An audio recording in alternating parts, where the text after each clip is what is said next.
Welcome all of you to our first live event after 2.5 years.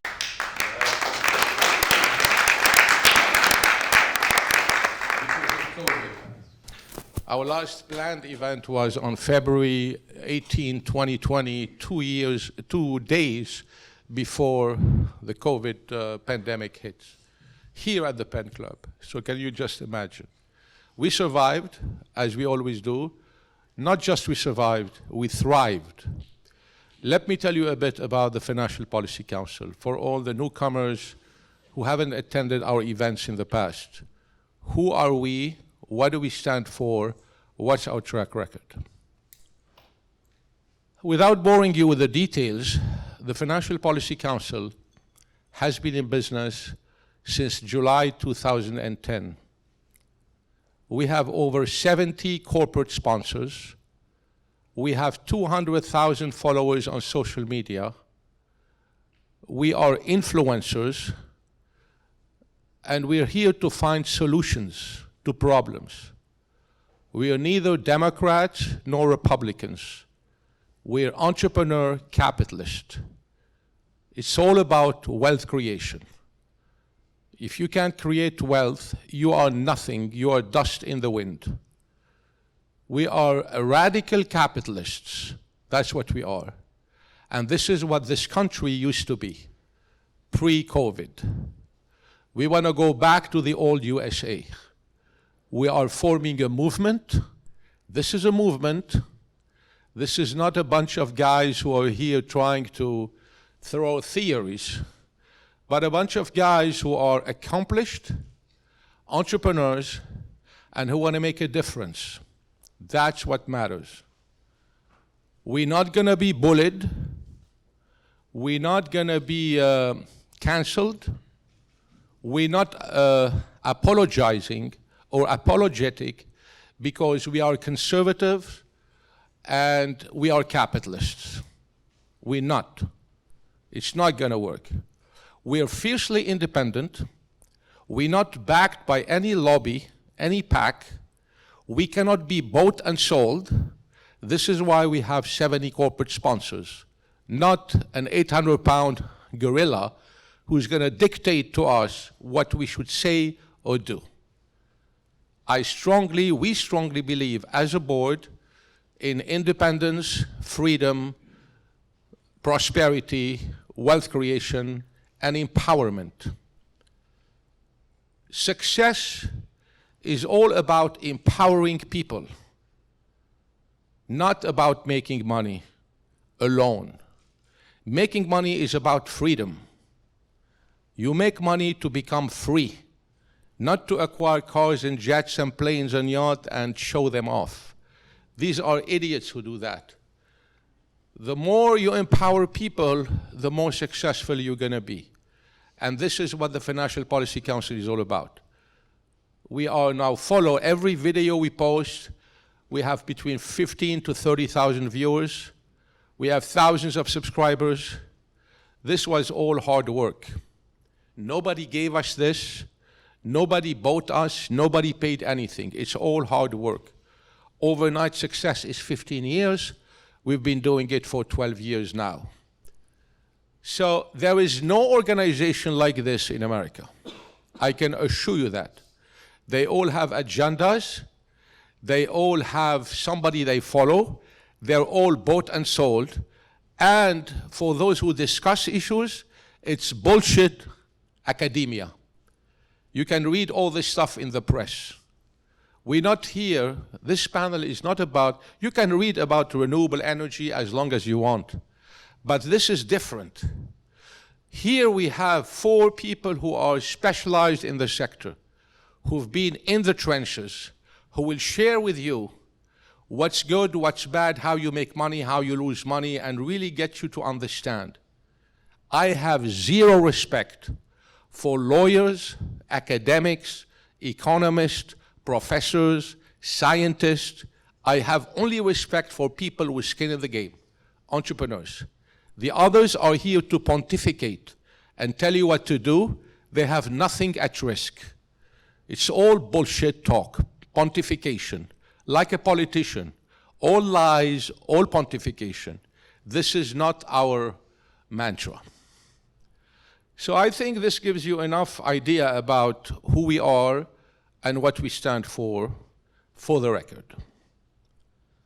I would like to thank our event sponsors for this event, Impact Analytics and Rational Energy Management, for making this event happen. A big applause to them.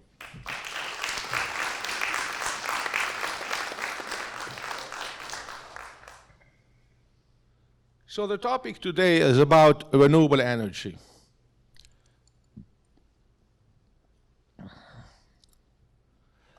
I mean, as you know or may not know, the renewable energy market is a beehive of activity.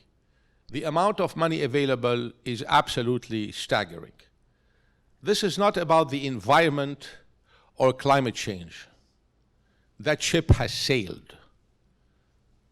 Let's compare the issue to the $85 billion Coca-Cola brand.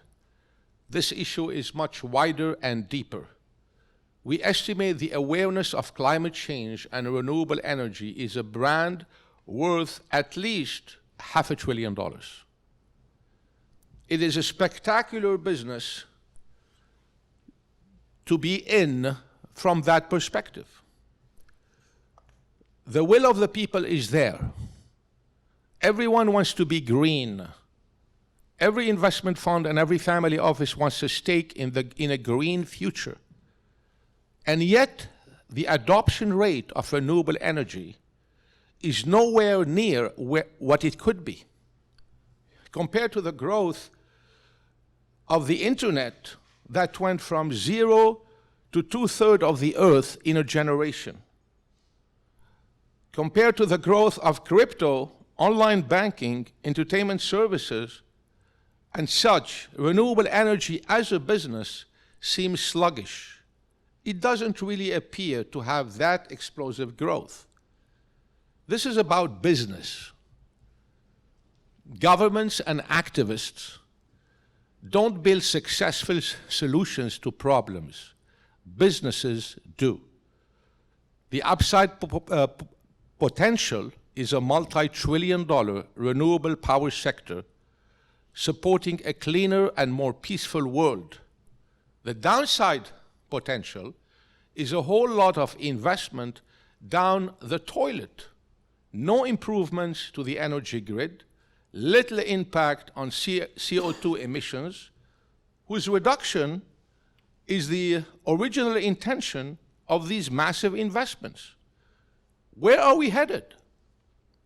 This panel we have in here for you today proposes simply to look at the market, to indeed identify the obstacles, distortions, and the Ponzi schemes that are preventing a faster moving transition. Our panelists today are, on my left, Linda Bullen from Bullen Law is most probably the most sought-after attorney in the state of Nevada for utility-scale renewable energy products. A mover and shaker at the interface between Nevada and California, specializing in complex environmental matters, specializing in hazardous waste, water, air, renewable energy, federal land use, etc. Harry Eppanapally, he is our Financial Policy Council Vice President. He's a Managing General Partner of Elysium Ventures, a next-generation global fund based in Silicon Valley, Chairman of the Board for Quicker Genomics Institute, focused to bring a revolution in consumer genomics, and Chairman of the Board for the CIC Group, a management, consulting, and advisory firm for mergers and acquisitions. Ben Rees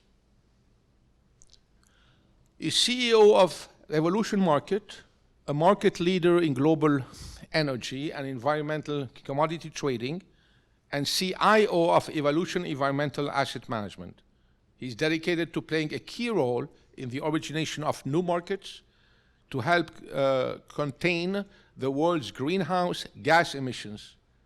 And last but not least, our good friend and board member, Tim Kaelin, CEO of Impact Analytics, our sponsor, and a former technology expert with the CIA. I learned a lot of things from you for the CIA, Tim.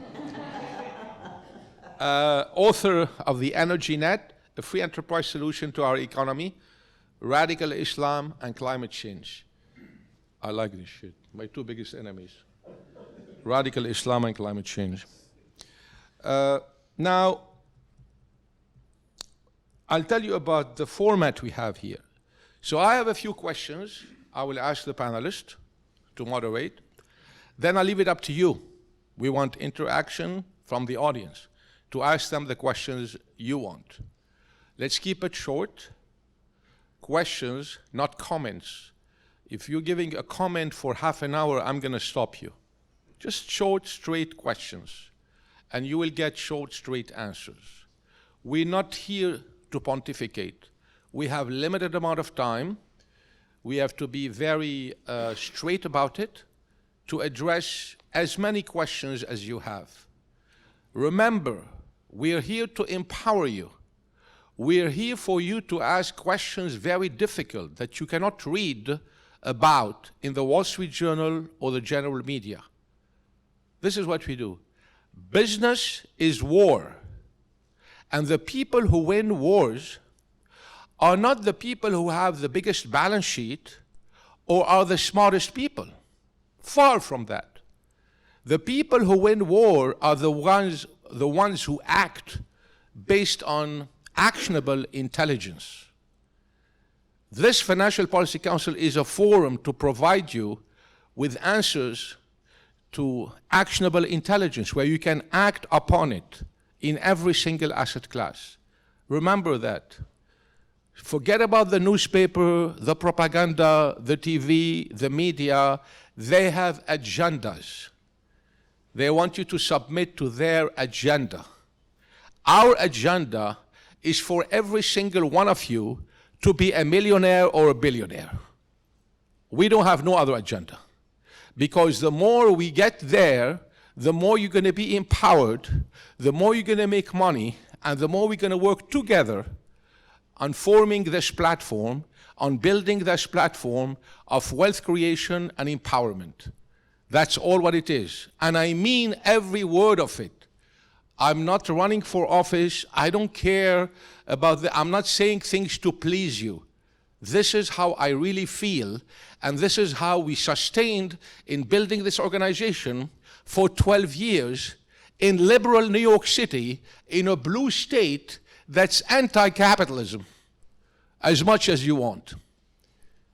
It's the persistence. So remember, there's nobody who does what we do.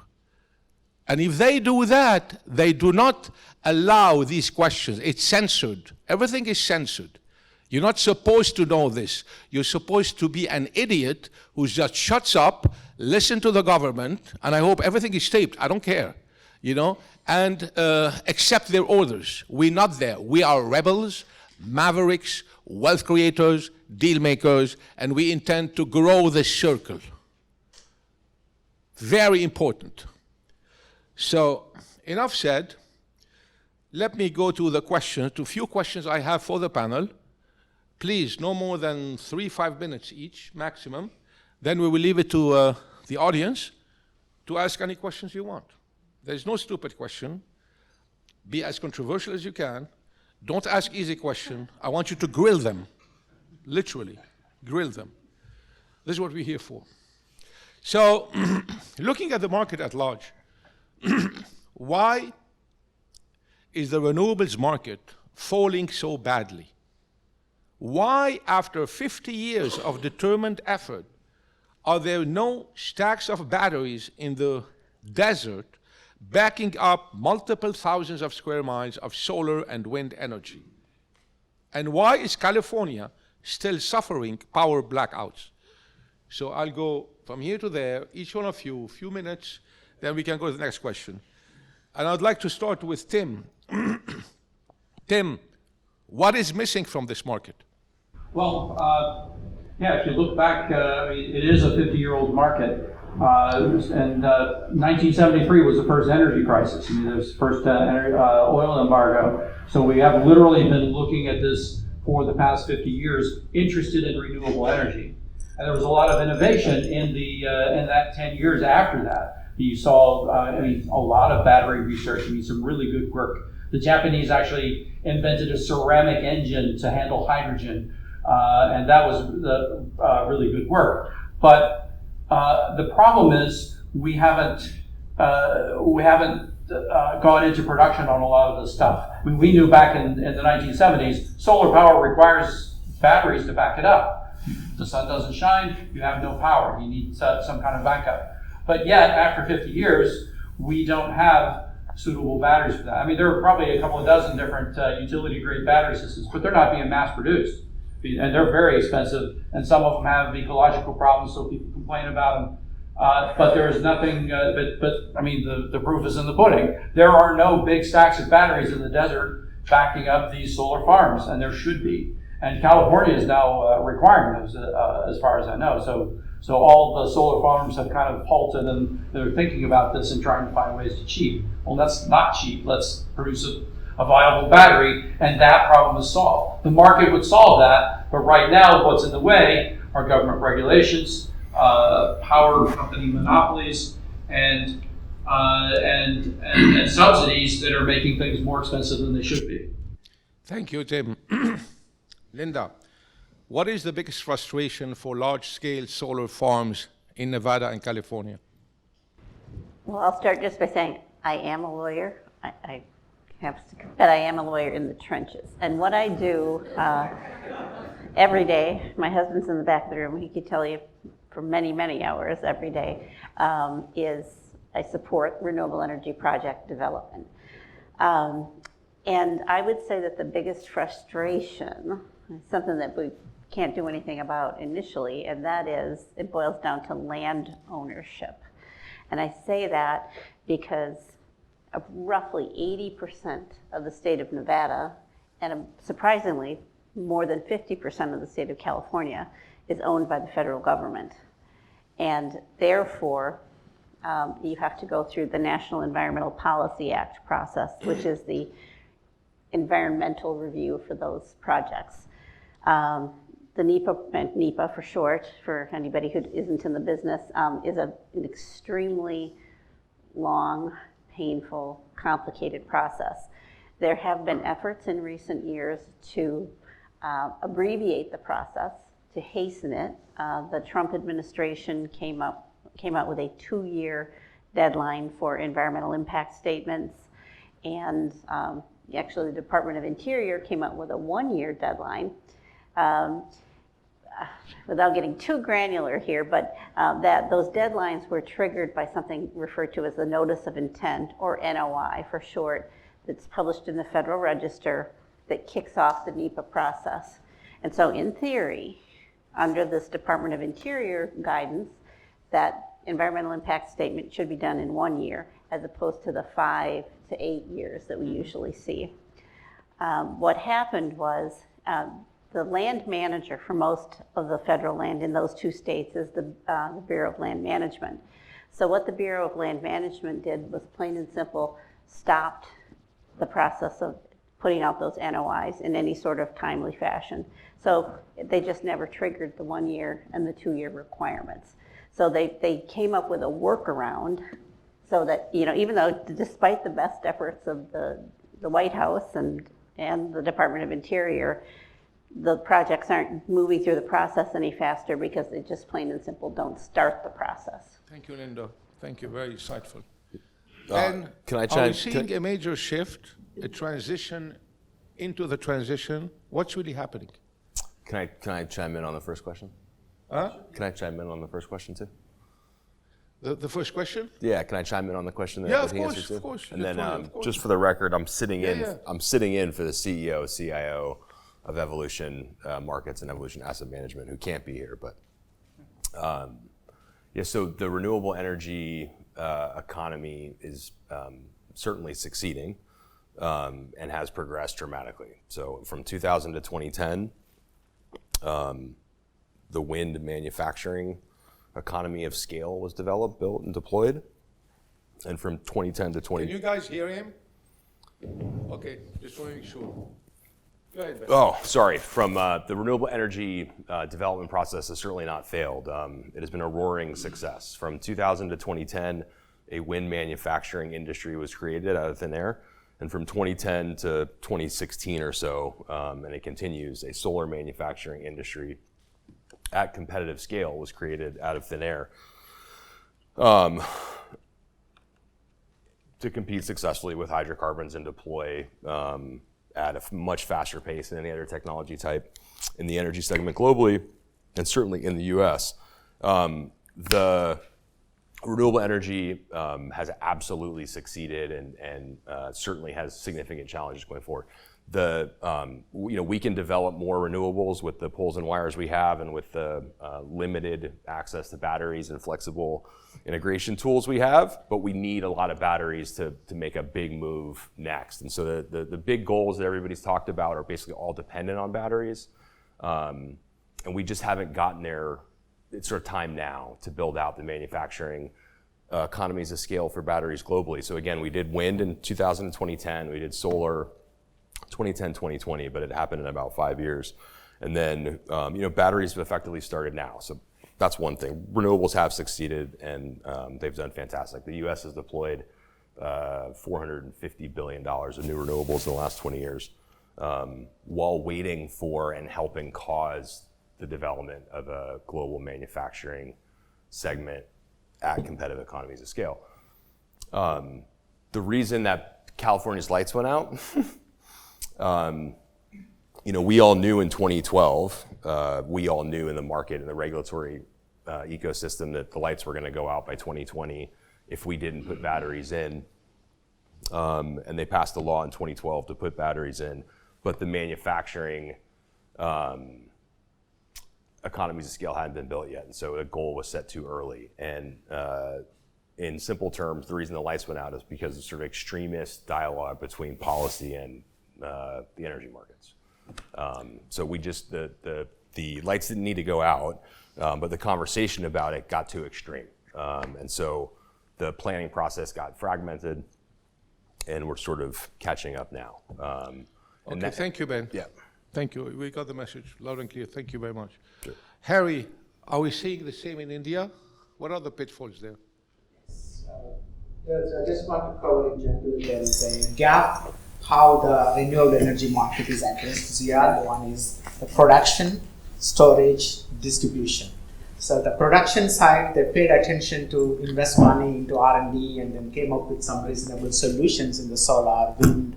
Now they're getting into hydrogen and various geothermals and all, but they did not invest in the storage side in the same amount of money, and R&D that did not go in, and the governments did not pay attention to that. And also our grids and the distribution things are also getting aged. They're not paying attention to that as well. So now coming back to Indian market, India and China are going to be the major consumers of energy because of the population growth. And by 2027, India is going to cross the Chinese population. It's going to be the most populous country in the world, India. And now they have a law to decommission the IC engine vehicles by 2030. And where are they going to get the energy to supply to those vehicles that are going to be in the market? And there has to be a lot of effort in the Indian market, but there's no capital. There's no money to invest into that, and they're encouraging to bring in a lot of foreign investment into that space. And now the markets are going in doldrums, and the capital cost is gone up because of the interest rates. And it is going to be definitely a challenge. So my proposal in general for the whole globe is to create an energy bank. So it is about $20 to $26 trillion market. We know that that is real. And how long is it going to take? How long is it going to take? It's going to take forever, right? But by 2030, every year they need to invest about $5.7 trillion into this market. There's no money. Unless there's a political will by the nations to create that kind of fund to invest into that market, which is going to generate about 80 plus million people's employment. So there is a need for it, and India is not ready to invest that kind of money and looking for outside investment, but there's a huge opportunity to produce energy that can be. Thank you, Harry. Now, question 2. Governments have clearly a big role to play in the market, in the market's growth. Are they satisfied to hand the market to bureaucrats to regulate the markets into knots? Are they and monopolistic power companies our savior, or are they a problem to be overcome? Linda, how long does it take to build a large-scale solar plant? And I assume a number of years. And why does it take so long? Yeah, it's what I had alluded to in response to question number 1, but it's the permitting process. And I am involved, of course, in the federal So permits. how long does the permit usually take? Do they, Well, again, on the average? the average has changed for a variety of reasons. One being that the Bureau of Land Management takes on less projects than it used to. But the average certainly would have been about 5 years before. I would say now it's down perhaps more on the order of 3 years once you So get we're improving. initiated.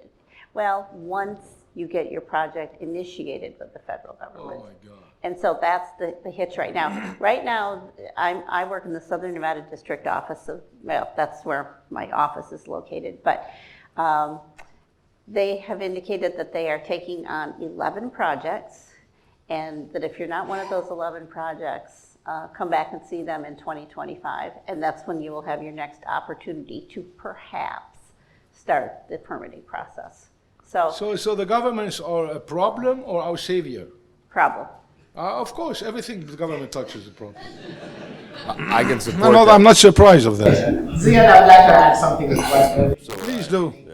So Tim and myself, pre-COVID, we went to Washington, D.C. to meet the former energy secretary during the Trump administration. And we wanted to have 1 million acres of land allocated by the government because plenty of land is available from the federal side. But what we discovered is when they allocate that land, there is some county borders and state borders that span across. The federal probably may be okay. But when we cross those borders, it's a nightmare to More and deal more with. bureaucrats. More and more bureaucrats. And we tried to Never do end. that, and we said we need a lot more lobbying at a free point in time. So is there a hope of taking over this, or are we going to rely always on them and their stupidity? Yeah, what I would suggest is there has to be a land bank identified and free from all this bureaucracy, cleared by all permits from federal, state, and county and every level. And this is the farm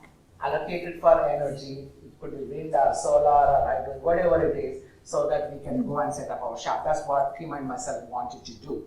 And now we got to pursue that thing. Otherwise, it's a nightmare. I understand.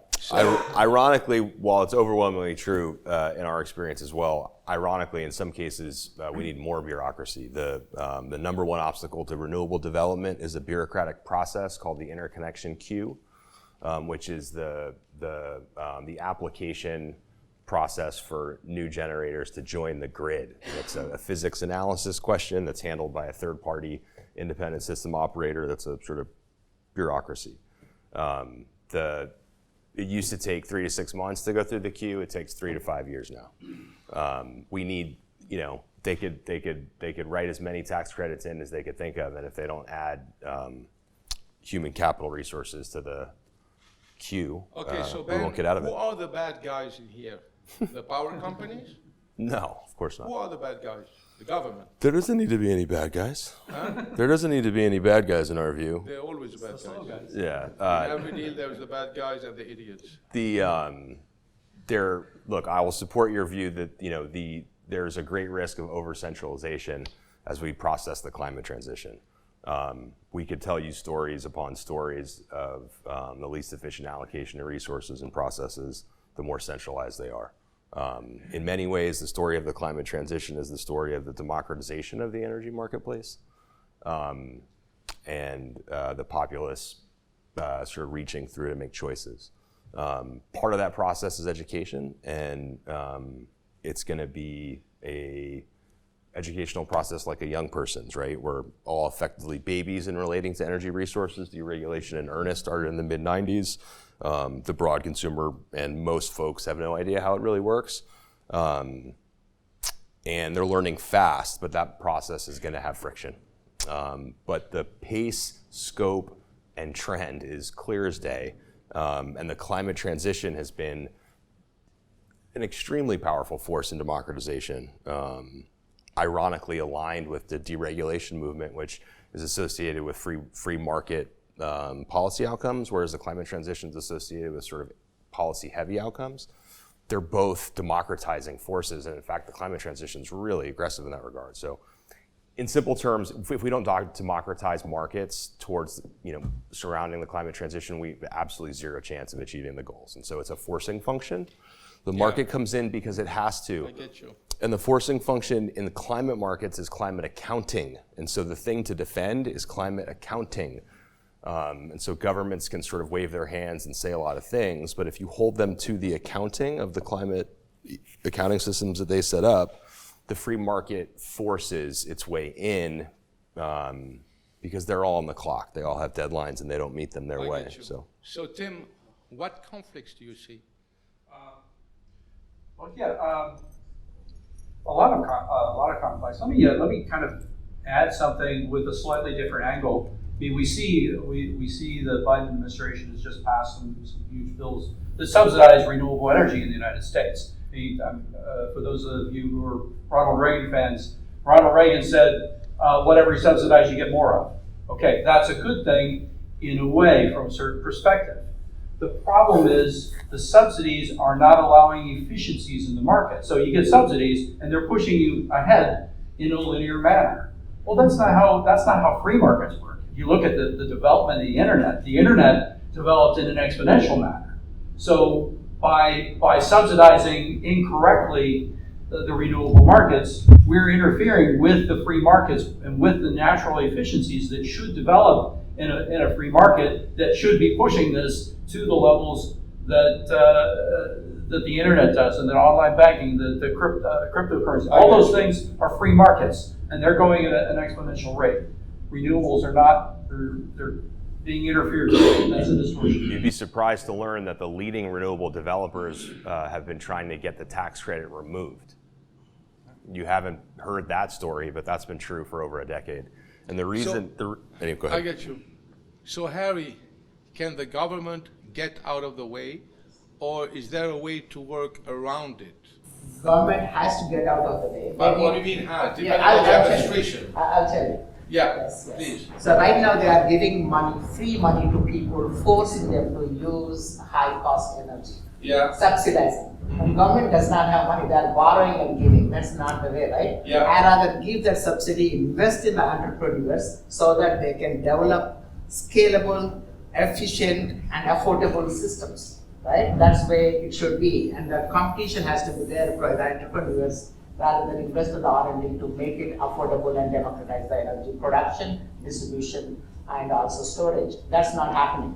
The governments are failing in the direction. They cannot continue to feed money because they don't have the money, right? So government is the problem. So government is not the expert. They are only tax collectors. They need to pay more attention on the infrastructure side and the administration side. Those but don't get into the business. And they're spoiling the business by giving free money rather than increasing the competition. So okay, I don't want to turn political here, but historically, these actions were undertaken by any government, or are there some governments more smarter than others in handling the situation and seeing the importance of this?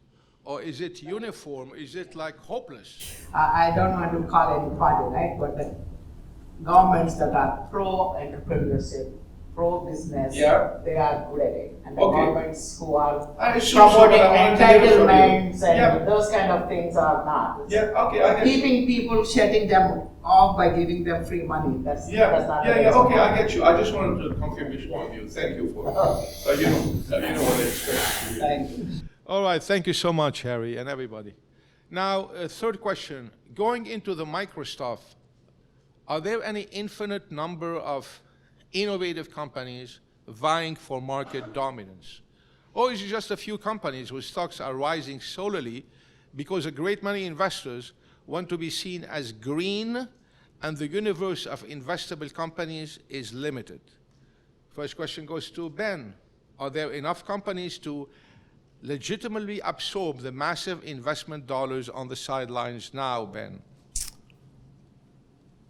The energy, the decarbonization has just started, if you listen or believe the big plans, and it started with the electricity markets. Could you please a bit louder, please? Yeah, decarbonization just started, and it just started with the electricity industry, and it has started to move into transportation and agriculture as well. The electricity industry is where it started because it's incredibly regulated to begin with, so it was easy to put more regulations on it. As a result of it being heavily regulated, it's also highly insular. The energy market's not accessible for business historically. It just became a free market in the mid-90s. It's been a slow process. The opportunities are terribly limited, but they are there, and they will expand. There are great success stories that fit the climate transition investment thesis. In the last 2 to 4 years, they're private equity investments mainly.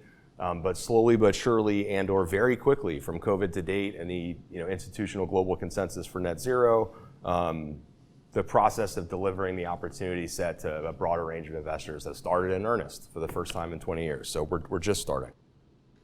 Thank you, Ben. Very nice. Tim, give me an example of a Ponzi scheme in that space. I've got a good data point for a Ponzi scheme. I'm interested in batteries, and I started looking at battery companies. I actually went out to visit one out on the West Coast, and it was a very good company, very good technology. And I saw their production facility. It was about the size of a gym, and they were doing these batteries one at a time, loading them up to the back. So I'm looking at this. I'm trying to figure out how much this company's worth. And based on how much their production and what they were charging, maybe it was a $100 million to $150 million company. Fast forward a couple of years, they've been bought by a SPAC, and now, and this company's been around for a long time, like 20 years. So it's a very they're not moving anywhere very fast.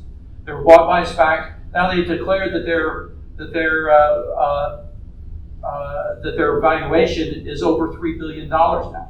So I'm thinking, well, what happened? I don't know the details. Maybe they found some factory in Tibet somewhere that's going to produce thousands of these batteries. But based on what I saw, I'm not thinking that they are. But suddenly, they're worth a lot of money. That's kind of the definition of a Ponzi scheme, right? Yeah. There's not enough assets to cover the investment dollars that people keep putting in. Yeah. The stock price keeps growing because people keep trading it and buying it. The underlying assets, maybe not so hot. So that, to me, that's an example of a Ponzi scheme. And I don't know who's invested in that now, but they're about to get their bubble burst, I think. Yeah. No, I see your point. Yeah, I would add to that. There's in the battery market, there's some components that are controlled by certain vested interest countries. Mm-hmm. And they are holding on to those resources and exploiting the people who have those resources as well. Take, for example, cobalt, which is one of the required element for the lithium-ion batteries. Mm-hmm. They are making it limitedly available. That's the reason the cost is still high. When they democratize this and make those resources available, the cost will come down to store significantly. And these are the Ponzi schemes happening around the world, and the people who are controlling raw materials are playing the games.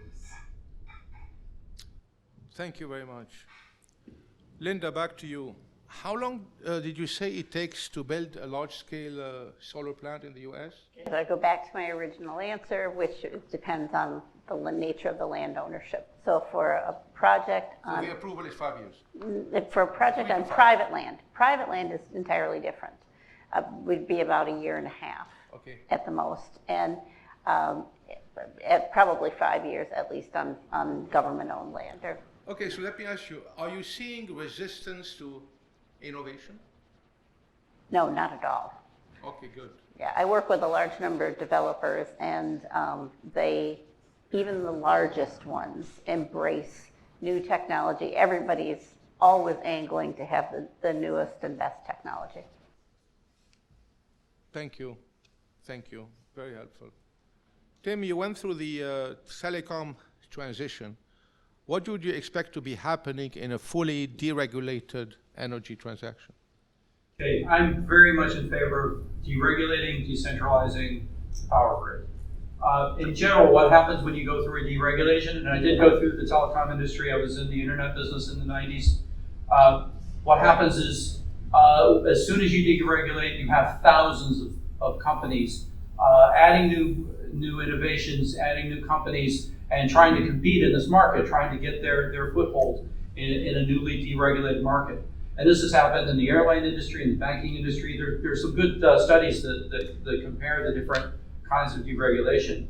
And what eventually happens is that the people who are successful, they get bought, and you start to see an industry consolidation again. But the innovation, and you don't know what the final result is going to be. I mean, nobody from the 1990s could ever imagine what we're seeing on the internet right now. I mean, it's amazing and astounding and so creative. Well, I mean, maybe you don't want your power grid to be that creative, but still, I mean, you could have a decentralized power system where you put power on the grid, you power your bicycle and generate a few watts, and you get paid for it. I mean, why not? The power grid is a deterministic system, which means if you know all the inputs and outputs, it's a circuit. You know voltages and currents through the whole thing. A real power grid is a little more parasitic, and there are a lot of things that go on there. But basically, there's no reason why you couldn't do the same thing that the Bell Telephone Company did: have an infrastructure provider, and then have other people contribute to the power on that grid. I mean, that's kind of the exciting vision that I see of this. Will it happen? Who knows? Thank you, Tim. Yes, I would add, would like to share the real time happening right now in South Florida. Ziad, a lot of people are out of power, and they're not guaranteeing that when the power is going to come back. Yep. If we can decentralize that instead of relying on a central grid, introduce microgrids and produce the power locally, and then distribute it locally. And governments have to look into that aspect as well, and also if we had a cheaper battery technology, all those people probably could have a portable battery power available to those people who are displaced. And my heart goes out to those people who really got impacted with this hurricane in South Florida. But decentralization and also going into microgrids rather than central grids. very insightful. Thank you, Harry. Yeah, just a quick comment on what Harry was saying.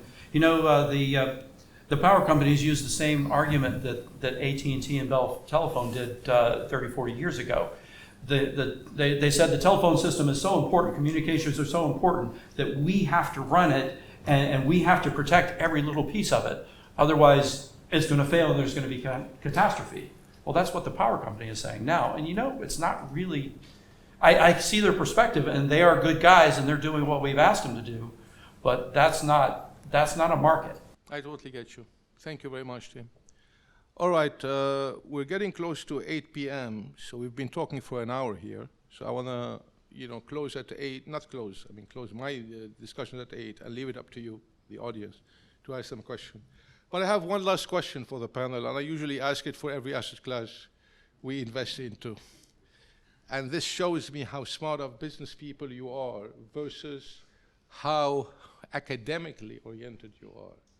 Because it matters, business people, that's what matters. So, if each one of you is handed $100 million from a family office to invest in that space, where would you invest the money, literally, by breakdown? Don't tell me, don't be general. The attention, the devil is in the details.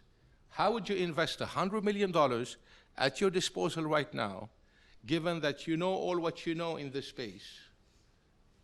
How would you do it? Starting with Linda. I was afraid of that. I would look into storage projects on privately owned land. What percentage of that is storage process and why? Let's be specific. 100% 100% storage process. projects. Projects, sorry, Yes. project, Yeah. I mean, yes.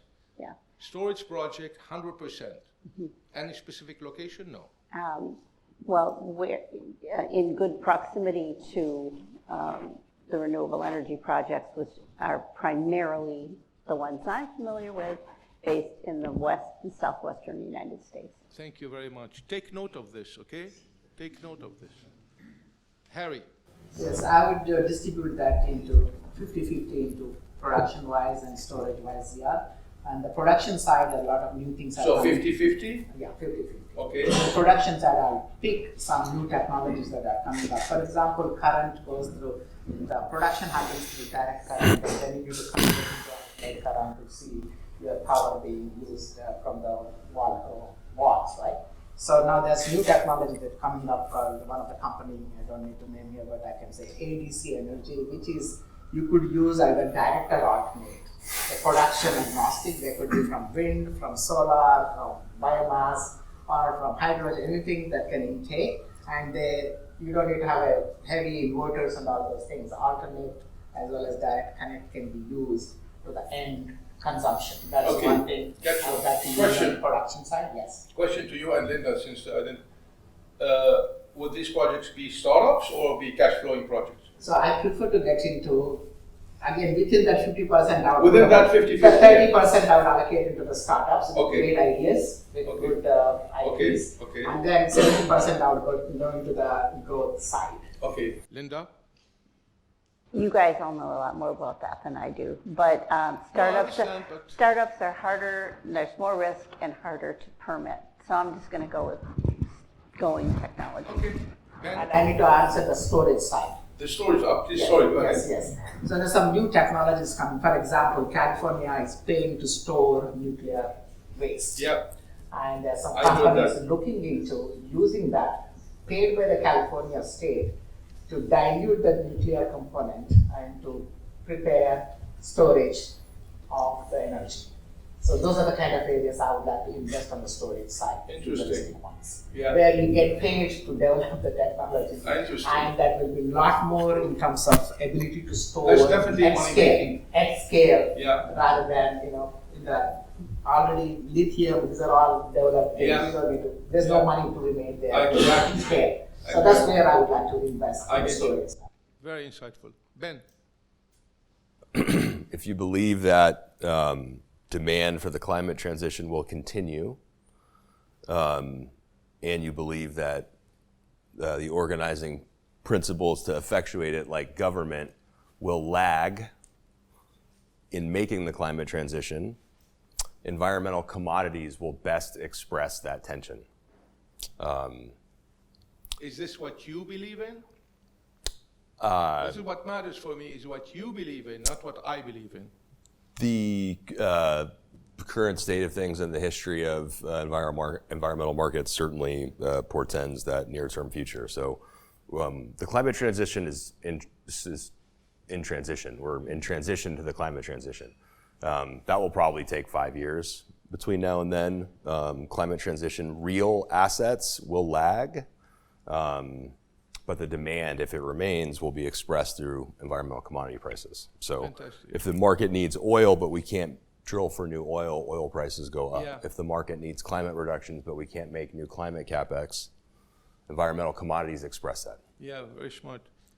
Tim, last but not least. What I would do with it is I'd spend a couple of months putting together 1980s battery technology. Then I'd spend the $100 million on a production facility in southern India. Then I'd borrow another $100 million from Blackhawk Partners and put one in near I Nevada. like your boldness. Nevada serving California and southern India are the places to be. Nice. So Thank you so much. that's That was brilliant. We Okay, I'll leave it had to more you, the time to audience, think about guys. it. Any questions you have? Or did we exhaust all the questions here? Yes, Barry. Can I borrow $100 million? Well, the question would be, obviously, I assume most of the people in this room do not have $100 million readily available. So for the average person who says, I want to put $250,000 into this, what would that look like? I mean, the things Very you're good talking question. about, very difficult for the average person to get into. Maybe, higher urbanization. So just roughly, I want the exact ticker symbol and what price will it. So I mean, what is somebody who invested after listening to what you said? Yeah, there are burgeoning environmental commodity funds available in private client services markets and through organic networks. There's also a publicly traded index that tracks a core part of the environmental commodity marketplace called KRBN. And it's a crane share index. It's appropriately constructed to represent sort of the most consistent, stable, and liquid portion of the environmental commodity market, and it's performed extremely well.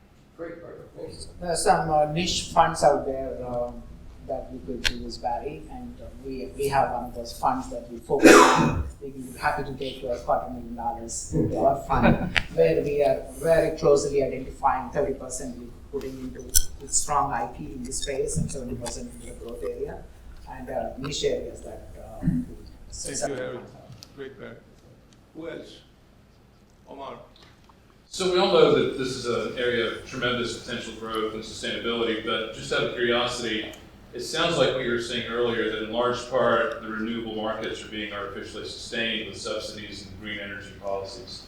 What would happen to renewables if these artificial market pressures were removed in comparison to nuclear, coal, and other fossil fuel markets? Yeah, I'll take that one. So all energy is subsidized. Energy is inherently a public good, if not the primary public good, and so it's essentially a public-private partnership by physical definition, by virtue of physics. So until we can put nuclear power plants in our back pocket, it's a social decision, and we have to share poles and wires. Solar has created a slight exception to the rule. It's relatively insignificant in the grand picture. So it is the essence of a public good, is a shared process. As defined by physics, all energy is accordingly subsidized. We certainly believe oil and gas drilling is subsidized at the tune of 50%. Drilling risk is subsidized at 50% tax credits, and literally every single part of it is subsidized. The energy industry would largely love to shed all those subsidies. What comes with those subsidies are limitations on finance. And so we don't have access to the capital markets. We have to go through these crazy subsidy constructs that make the range of capital participants that we can use 2 handfuls big. So everything is subsidized, and subsidies really limit the flexibility of financial solutions. Yeah, if I could add an opinion to that. I think, I mean, subsidies, as Reagan said, whatever you subsidize, you get more of.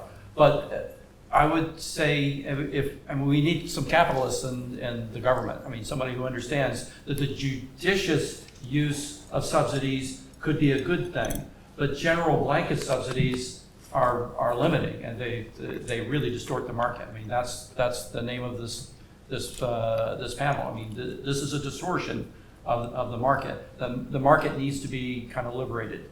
And it's not the money itself, it's the allocation of it and the decision making. So the free market does the best job of allocating dynamic systems decisions. The government does the worst job. And so it's not the actual extra money, it's the way it comes out.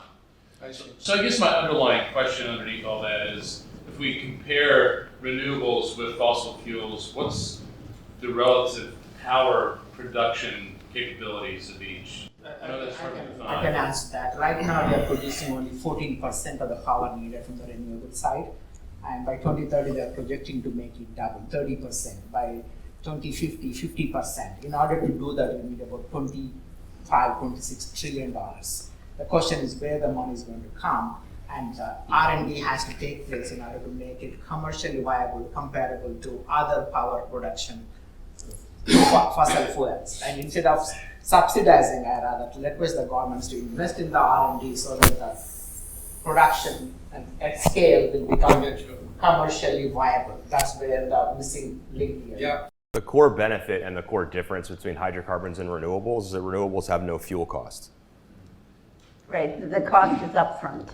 And then so- you're done. Invest upfront, exactly. As we get better at understanding the longevity of our renewable capital assets, the economic benefits of zero fuel cost will continue to increase versus the economic benefits of ongoing fuel exploration. Thank you, man. Jeff? You say that renewables have zero fuel cost, but how much energy are these renewables producing versus their cost of manufacturing? On a per megawatt hour basis, on a subsidy adjusted basis, renewables are out competing, and that's why they're the ones being deployed. Oil and gas, well, to be specific, coal has been summarily removed via policy and hasn't had a chance to compete in the last 20 years. So, you know, the competitive field is not fair. That is not to say it is fair.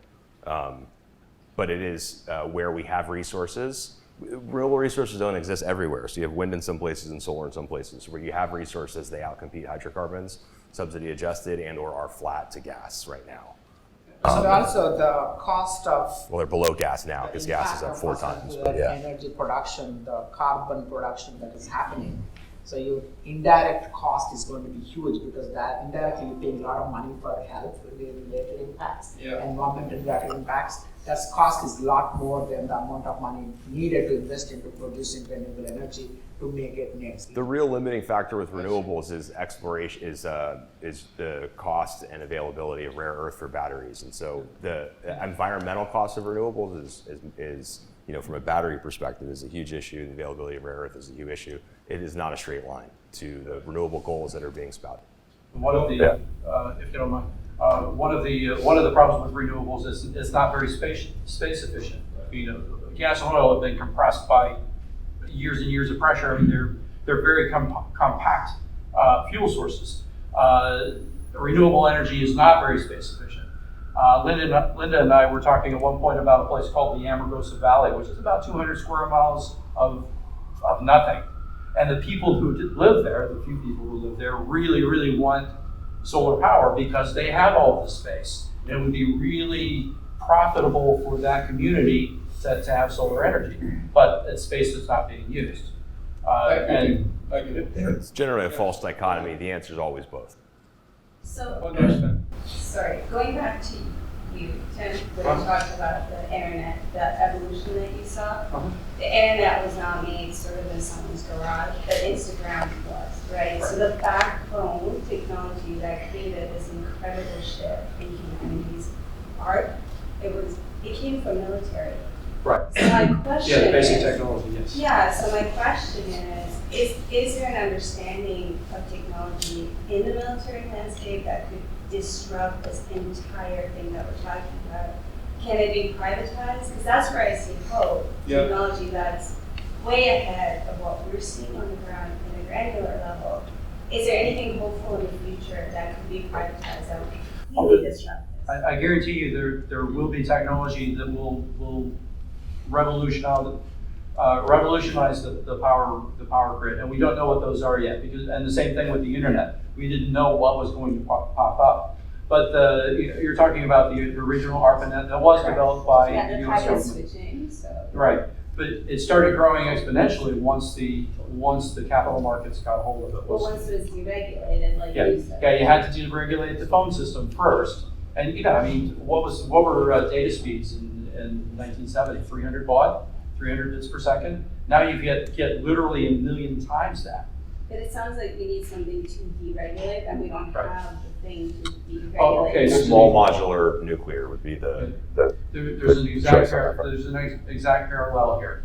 AT&T and Bell Telephone were told other people need to use your infrastructure. You can charge them a fee, but you have to let them use it. The power companies are controlling the infrastructure. It is entirely possible that you could put a small nuclear plant on that. MIT was doing a lot of that stuff. Or a small solar field, an acre. You have a spare acre in a city with solar there and just temporarily generate power, make money from it. Pay the power company for the infrastructure to sell it from point A to point B, and you could have almost exactly the same economic structure, dynamic capitalist structure. The internet started growing because entrepreneurs found a way, hey, I could put a fiber optic cable from here to there, and I can lease it out to all these major providers, and they'll pay me for it. Why not do the same thing? I mean, it's the same Part of concept. it goes back to what you said about the farm, and you talk about the bank. And Yeah, I can answer your question very straight. I went to MIT Sloan and I had the opportunity to go to MIT Media Lab, right? So it could be DARPANET or government research, but even the academic institutions have a lot of technology sitting on the shelf. Only thing is they need additional capital to make that baby to walk on the street. The IP sitting there doesn't make any sense, right? Now you need to test it out, you need to produce it, you scale it. Those things, that's where the dollars are needed. Instead of subsidizing, my thing is invest in those places where the technology can be democratized and make it available at cost, at a cheaper price and more efficient way to produce, store, and distribute. Okay, let's leave some. Go ahead. I heard about renewables, and with renewables there's issues of location. What about investing in the distribution of energy from the different locations where the renewables are to where they need to be? Is that a good place for an investor to place his dollars for ROI? That's my first question. The second question is, what about the energy sources that you did mention, like the thorium reactors in India, or placing solar in space with a distribution network, or going even further, the new reactors that burn uranium and the waste product of the current nuclear fission process? Yeah, very good questions. The first question, remind me again, just quickly, The distribution network. right, so transmission is generally a large infrastructure, private equity and or utility sort of rate-based economic outcome. So it's extremely stable, effectively long-term yield. So transmission pays in the form of long-term yield, if that's your form of return interest. The demand for transmission is unspeakably high. Effectively, every promise you ever heard about renewables requires a massive amount of new transmission development. Are you saying that the problem is the government won't allow this to happen?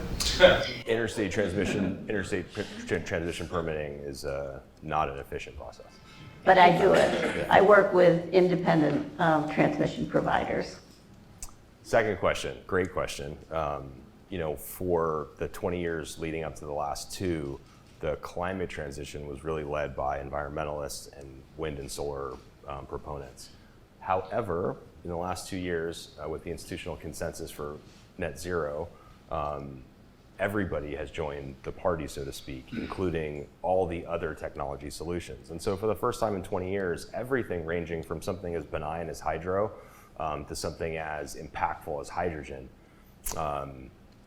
has come to the fore and has been carried and promoted by the biggest energy companies in the world. And so sort of the everything else other than wind and solar opportunity just kicked off 2 years ago.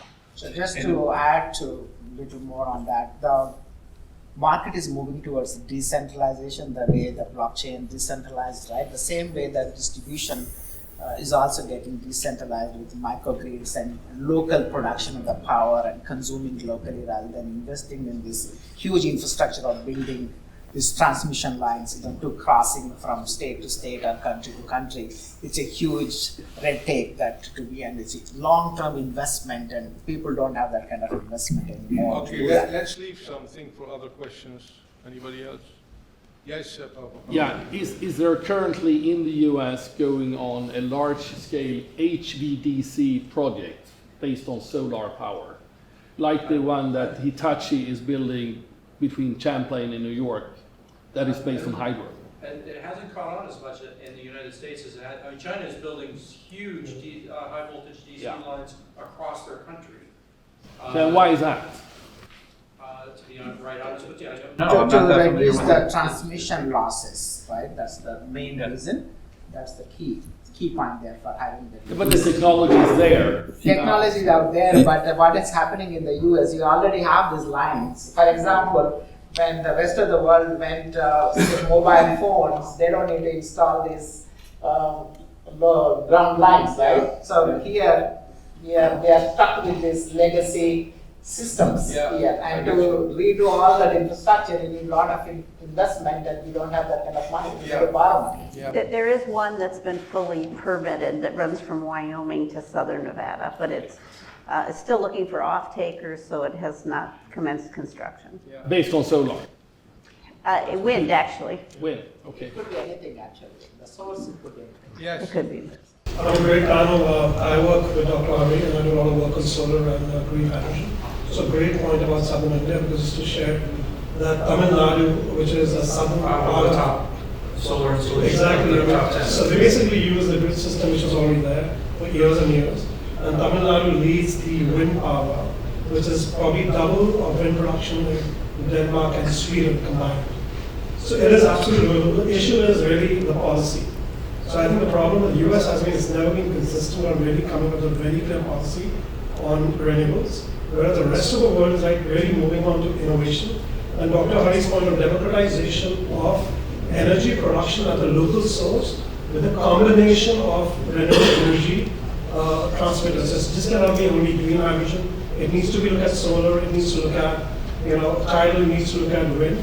So I think it's a challenge. The only problem now is that we have a climate crisis, right?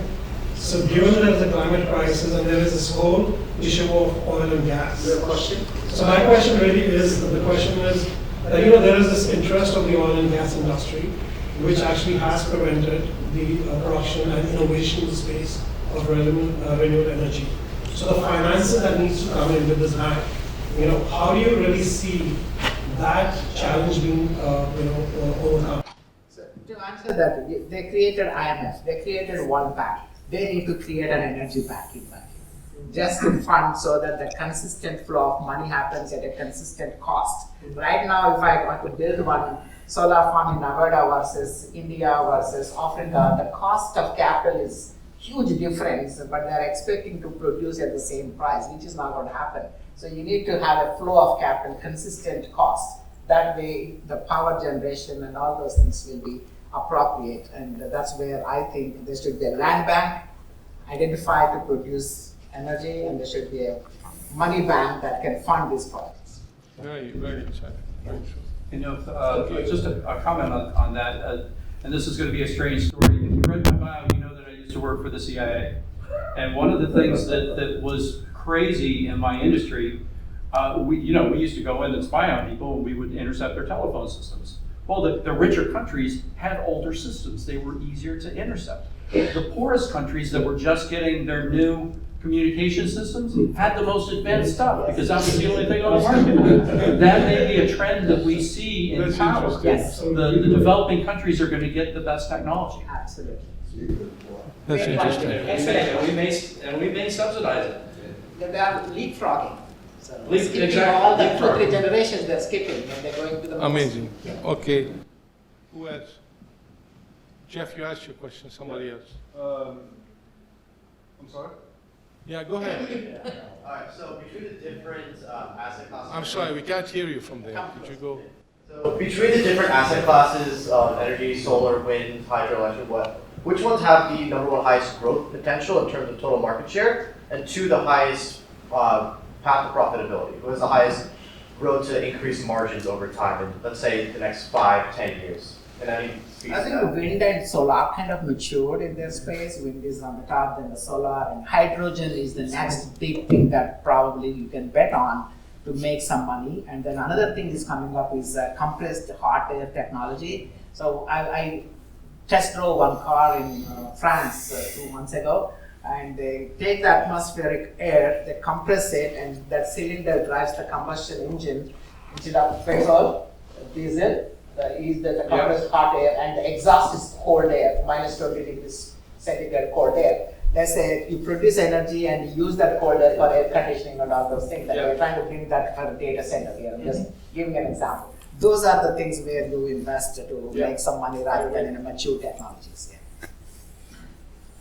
Okay. For a stable income, probably wind, solar is okay, but for aggressive rate, you need to think of something different. Go ahead. So typically when we think of renewable energy, we tend to think of increasing capacity to offset, the legacy systems. But do you think a better investment would be into trying to invest in, say, new distribution systems or better reactors? You know, for example, chemical manufacturing is like 20% of energy consumption.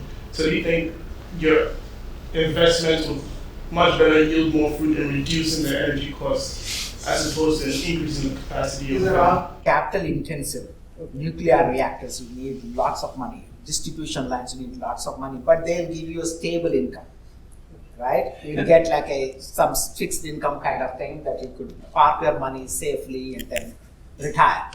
But you want to look for 3x, 4x, 5x, 10x growth, that's not the space. Yeah, if I can interject something. Harry mentioned a while ago that we actually met with a former Secretary of Energy to talk about some of this stuff. And I read that guy's book, and he was lamenting because you could solve all of this with nuclear energy if you wanted. No more CO2. It's very clean, very safe.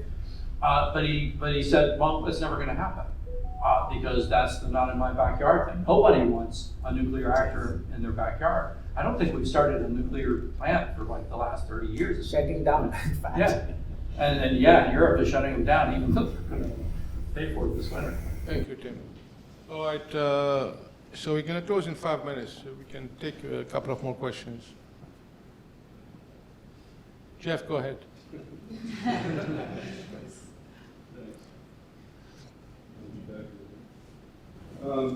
So, first of all, Linda, what pushback do you think that BLM in the state of Nevada is getting from the locals that don't want a wind farm in their backyard? Oh, yeah, wind is particularly controversial, and particularly in Nevada. My husband and I own some property in Iowa, and we drive by miles and miles of wind turbines. Of course, it's private land, that's the biggest difference there. And then you get to Nevada, and you know, for hell or high water, you can't get a wind farm built there. But it is primarily, it's the NIMBY, not in my backyard. There is one small wind farm in Nevada, but there is huge public disdain for wind. So that would be the problem at the county level, as we were talking about earlier. These county commissioners, these local guys, they want to be elected next season. So You're coming up with some, let's say, $1 billion project, and you are stuck with some county permit. What happens to all that money that you have on the table? And a small community group can challenge you in court because they don't like the environmental impact of what you're doing. Even though the overall impact would be great, they don't want it next to their school or whatever. They don't have to go as far as to challenge it in court, because as you pointed out, there are county permits that are required. Conditional use permits, special use permits, they're called different things in different counties. But you have 5 county commissioners who could stop a project that someone in the White House thinks is a great idea, and somebody with 400 constituents can stop you on the bottom end. God bless America. that is the cost of democracy. So it is paid sometimes. All right, thank you guys. So thank you all for coming. I hope it was informative, challenging, fun. Our next event is going to be on November 17, same place. The subject is about fintech. Vladimir, where are you? I'm here. Stand up, talk a bit about your next event. Vladimir Lunigov from mBank. Thank you very much. So it's a great opportunity for us to sponsor one of those events, and we'll have quite an interesting panel, similar to the panel that you have right now. The subject is fintech. There's a lot of controversy going on right now, especially in the crypto space, and we work a lot in lending as well. There's a lot of controversy going on there. So we will pick a subject that will be of interest, and we sincerely hope that you will be able to attend. Thank you, Vladimir. As you can see, we try to tackle every asset class. Today is renewable energy, next time is fintech. We talked about topics about Bitcoin, cannabis, private equity, real estate, you name it. If you would like to sponsor an event with a bunch of panelists, have an interesting topic to debate, have enough brain power to discuss the topic, then you're more than welcome. So thank you so much for your time. Mark your calendar, November 17, same time, and I hope you have a great evening. Thank you so much.